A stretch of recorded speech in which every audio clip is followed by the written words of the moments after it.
So one with audio. So let's open up GarageBand.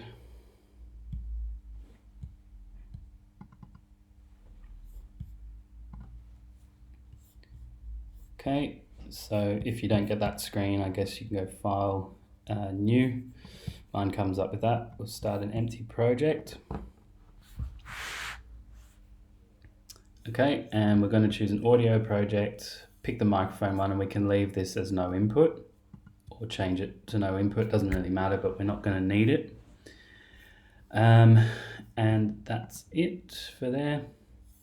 So before we start, let's make sure that in the preferences, in the advanced tab, you want to make sure that we don't have export projects at full volume ticked. We want that unticked. Leave that on 24. That should be it for there. So we'll import an audio file.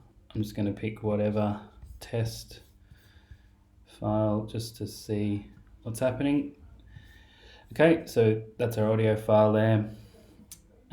What we want to do is make sure that we don't have any plugins turned on. So on the master, it's probably worth just going in and going to no plugin. If they're turned off, it shouldn't matter, but may as well do it just to be sure that we're not doing anything by accident. Okay, and on the track, same thing. So let's have a look here. We don't want either of these on. I guess GarageBand just likes to do that by default, and we can also turn these off. Even though they're turned down, let's turn them all off. All right, so in audio effects, if we want to change the gain, we go to Utility, Gain, and we have our gain plugin there. So here we can type in, so if I want to add 6 dBs of gain, I type it in, hit enter, and that will do just that. We talked a bit about EQ.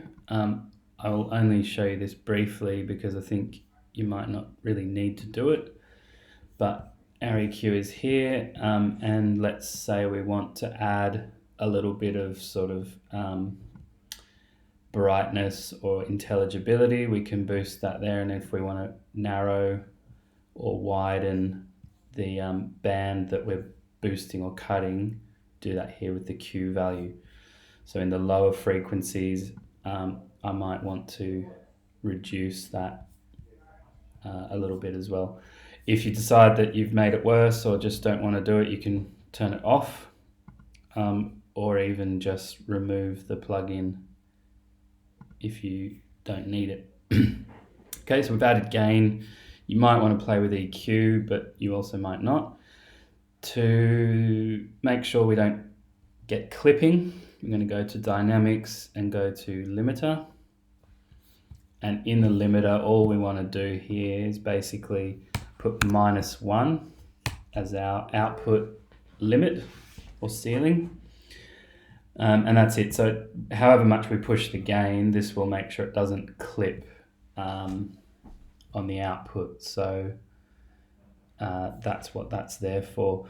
So before you export this, so this is going to be 6 dBs louder but not clipping, make sure you turn off the metronome and just turn off the count in as well. Make sure they're off, otherwise you're going to record the metronome ticking in the audio. Okay, and that's pretty much it. So we'll go to Share, Export Song to Disk. Again, we'll just give it a name that makes sense to you and make sure you save it to a location that you know where to find it. Want to export as WAV file and leave this at uncompressed 24-bit. Like I said the other day, I'm pretty sure GarageBand is always working at 44.1 as the sample rate. So it will convert it when you import it in, if your audio is at 48, which I believe it is, and then it'll convert it back to that when you put it back into Final Cut, most likely. But it shouldn't matter too much that happens. So then we go Export. And if your audio clip is selected, it should export the length of that clip without any dramas. So I'm going to go to where I saved that and just put it back here so that you can see that the level has been changed, and the bits of audio where it, you know, is likely to be very loud has been sort of taken care of by the limiter. So you can see that the waveforms are not really chopped off. Okay, I think that's it. Hopefully that's helpful. And yeah, good luck with it all.